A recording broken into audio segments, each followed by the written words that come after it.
नमस्कार, मी पूजा. आपल्या पूजा रेसिपी चॅनलमध्ये सर्वांचे पुन्हा एकदा मनापासून स्वागत. तर आजच्या व्हिडिओमध्ये मी तुम्हाला हॉटेलसारख्या चवीची अगदी खुसखुशीत अशी कचोरी करून दाखवणार आहे. तर यामध्ये जे मी सारण भरणार आहे तर ते सारण अगदी चवदार आहे आणि करण्याची थोडीशी वेगळी पद्धत आहे.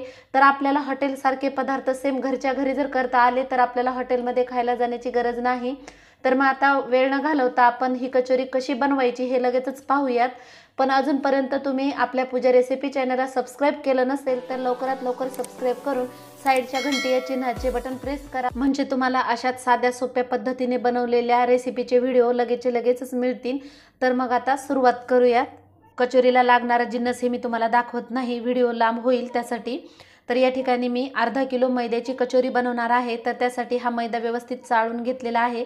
त्यानंतर मीठ, थोडीशी हळद, हळदीमुळे कलर येतो. आणि त्यानंतर अर्धा चमचा असा ओवा घेतलेला आहे आणि साधारण अर्धी वाटी असं मी तेल टाकलेलं आहे. तर हे तेल जे आहे ते आपल्याला कोमट करायचं नाही, थंडच तेल घ्यायचं आहे. अर्धा किलो मैद्यासाठी या ठिकाणी मी अर्धी वाटीच्या थोडंसं वरती तेल घेतलेलं आहे. तर हे पाया मैद्याची अशा पद्धतीने मूठ बनली की मग तेल टाकायचं नाही. तर आता यावरती पाण्याचा शिंतोडा देऊन आपण जसं नेहमीप्रमाणे कणिक मळतो त्याप्रमाणे आपल्याला हे चांगलं मळून घ्यायचंय. यामध्ये आपण हळद टाकल्यामुळे ही कचोरी अगदी कलरबाज होते मस्त. तर हे पहा, आता हा आपला गोळा मळून झालाय. तर एक 10 ते 15 मिनिट आपण याला असंच बाजूला ठेवूया आणि या कचोरीचं सारण तयार करून घेऊया. तर या ठिकाणी 2 चमचे असे धने कढईमध्ये भाजून घ्यायचे. त्यानंतर लगेचच 2 चमचे जिरे. तर या ठिकाणी बडीशोप सुद्धा लागते, पण बडीशोप ही कच्चीच घ्यावी. धने आणि जिरे मी हे भाजलेले आता वाटून घेते. जाडसर आपल्याला वाटून घ्यायचं आहे. दगडी खलबत्त्यात वाटले की व्यवस्थित वाटल्या जातं, ना तर मिक्सरमध्ये लगेच बारीक होतं. तर हे पहा, असा मी भरडा चांगला वाटून घेतला याचा. त्यानंतर बडीशोप ही मी कच्चीच वाटून घेते. बडीशोप सुद्धा आपल्याला थोडीशी जाडसरच वाटायची आहे. हे मसाले आपण थोडे जाडसर यासाठी वाटतो कारण दाताखाली आल्यानंतर याची चव खूप भारी येते. तर बडीशोप, धने आणि जिरे आपले वाटून झालेत. त्यानंतर छोट्या वाटीने 1 वाटी अशी मूग डाळ मी 1 तासासाठी पाण्यात भिजत ठेवली होती. त्यानंतर चाळणीमध्ये पाणी निचरवण्यासाठी 15 मिनिटे ठेवली आणि हे पहा, अशा पद्धतीने मिक्सरच्या भांड्यात मी जाडसर अशी वाटून घेतली आहे. त्यानंतर कढईमध्ये आपल्याला बेसन हे भाजून घ्यायचे. तर त्यासाठी मी 3 ते 4 चमचे असं तेल टाकलेलं आहे. तर बेसन साधारण अर्धी वाटी असं घेतलंय. तर हे बेसन मंद आचेवरती खमंग लालसर होईपर्यंत आपल्याला भाजून घ्यायचे. हे पहा. त्यानंतर कढईमध्ये थोडंसं तेल आणि अर्ध्या चमच्यापेक्षाही थोडीशी कमी अशी मी मोहरी टाकलेली आहे. त्यानंतर बडीशोप, धने आणि जिरेपूड. आता मी गॅस हे मी डायरेक्ट बंद केलेला आहे. त्यानंतर थोडीशी हळद, लाल तिखट आणि थोडासा असा गरम मसाला. तर हा मसाला आपला भाजीत जो टाकतो आपण नेहमीप्रमाणे तोच टाकायचा. तर आता या ठिकाणी मी गॅस का बंद केला आहे, कारण हे सर्व मसाले आपले भाजून झालेत. लाल तिखट, हळद ही जळल्या जाईल यासाठी मी गॅस बंद केला आहे. त्यानंतर थोडंसं हिंग, अगदी चुटकीशीर असा मी हिंग घेतला आहे. त्यानंतर हा वाळलेला कढीपत्ता आहे. तर हा कढीपत्ता चांगला हातावरती चोळून बारीक करून या फोडणीमध्ये आपल्याला टाकायचं आहे. कढीपत्ता जर नसेल तर काहीच हरकत नाही, जर वाळलेला असला तरच घ्या. त्यानंतर आता अशा पद्धतीने आपण परतवून घेतलेला आहे. तर थोडीशी कोथिंबीरसुद्धा यामध्ये मी टाकलेली आहे. कोथिंबीर ही जास्त घेऊ नका, कारण कोथिंबीरीमुळे कचोरी ही आपली नरम पडते. मी फक्त स्वादासाठी अगदी थोडीशी घेतली आहे. तर आता ही मूग डाळ आपण टाकून घेतली.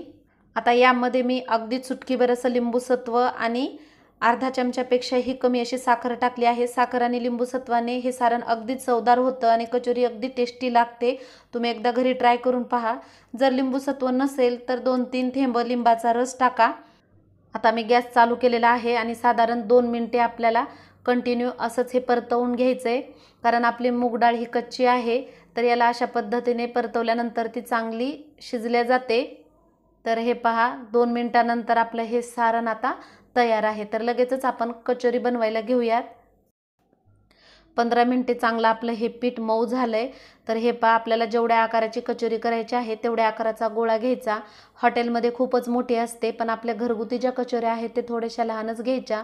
तर असे संपूर्ण एकसारखे गोळे आपण तयार करून घेतले। तर अर्धा किलो मैद्याचे 9 गोळे झालेले आहेत आणि हे सारण सुद्धा थंडच झाले। तर एका गोळ्याची हे पहा 2 बोटाच्या साहाय्याने आपल्याला असं पसरवत अशी लाटी तयार करायची आहे। तर ही जी लाटी आपण तयार केली आहे जास्त जाड नाही आणि जास्त पातळ नाही, अशी मध्यम करून घ्यायची आहे। आणि बेलण्याने तर अजिबात करू नका, नाहीतर आपली कचोरी फुगणारच नाही।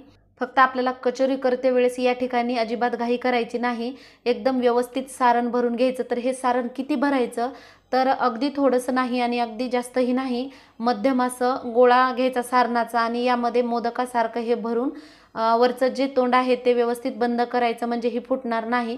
आणि जे साईडला आपलं पीठ असतं ते बाहेरच्या बाजूने असं दोन्ही अंगठ्याच्या साहाय्याने ओढून घ्यायचं आहे आणि एकदम हलक्या हाताने। आणि ही स्टेप जर आपल्याला आली तर आपली ही कचोरी टमाटम फुगते आणि अगदी खुसखुशीत होते। बरेच जण याला डायरेक्ट असं हातावरती दाबतात, मग ती फुगत नाही आणि खुसखुशीत सुद्धा होत नाही। तर हे पहा, मी झूम केलेला आहे व्हिडिओ, त्यामुळे तुम्हाला सारण जास्तीचं दिसते, पण हे सारण कमीच घ्यायचं, सारण जास्तीचं सुद्धा घ्यायचं नाही।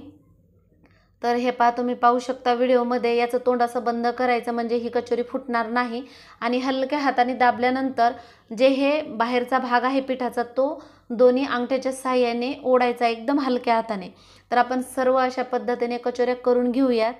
सगळ्या कचोऱ्या करून झाल्यात, तर आता तळायला घेऊया। तर त्यासाठी कढईमध्ये मी तेल गरम करायला ठेवलं होतं। तेल हे आपल्याला जास्तीचं गरम नाही, नॉर्मल टेम्परेचरमध्येच हे गरम करायचं आहे। आणि त्यानंतर गॅसची फ्लेम ही एकदम लो ठेवायची आहे। जसं आपण समोसे तळतो त्याचप्रमाणे एकदम मंद आचेवरती आपल्याला ह्या कचोऱ्या तळून घ्यायच्या आहेत। पहिली स्टेप ही सारण भरण्याची आणि दुसरी स्टेप ही तळण्याची। याच ठिकाणी आपल्याला थोडीशी मेहनत लागणार आहे। तर या 3 कचोऱ्या तळण्यासाठी साधारण 10 मिनिटे तरी लागलेले आहेत। तर तुम्ही पाहू शकता एकदम टमाटम आणि ब्राऊन कलरमध्ये ह्या तळून झालेल्या आहेत। तर आपण हळद टाकल्यामुळे याला मस्त सोनेरी कलर आलाय। तर अशा पद्धतीने तुम्ही सुद्धा घरी करून पहा। तर सोबतच 3 या मी तळून घेते। फक्त मी व्हिडिओमध्ये सांगितल्याप्रमाणे फॉलो करा, म्हणजे तुम्हाला लगेचच ही कचोरी जमून जाईल। त्यानंतर तुम्ही दुसऱ्या वेळेस तुम्हाला व्हिडिओसुद्धा पाहावा लागणार नाही, डायरेक्टली तुम्ही करू शकाल। तर हे पहा, अशा टमाटम फुगलेल्या खुसखुशीत अशा कचोऱ्या आपल्या तयार झालेल्या आहेत। त्यासोबतच आपण हिरवी मिरचीसुद्धा तळून घेतलेली आहे। तर तुम्ही पाहू शकता एकदम खुसखुशीत आणि हे जे सारण आहे ते काठापर्यंत व्यवस्थित गेलेलं आहे। तर यासोबत मी टोमॅटो सॉस घेतलाय। तर या ठिकाणी चिंच आणि गुळाची चटणीसुद्धा आपल्याला करता येईल। चिंच गुळाच्या चटणीची रेसिपी व्हिडिओ लिंक ही मी डिस्क्रिप्शनमध्ये दिलेली आहे। त्यासोबतच समोसा रेसिपी व्हिडिओ लिंकसुद्धा दिलेली आहे। तर हे दोन्ही रेसिपीज तुम्ही नक्की घरी ट्राय करून पहा। आणि या आजच्या व्हिडिओमधल्या मी कचोऱ्या बनवलेल्या तुम्हाला जर आवडल्या असतील तर कमेंट कळवायला मात्र विसरू नका। पुन्हा भेटूया अशाच नवीन रेसिपीसह। धन्यवाद।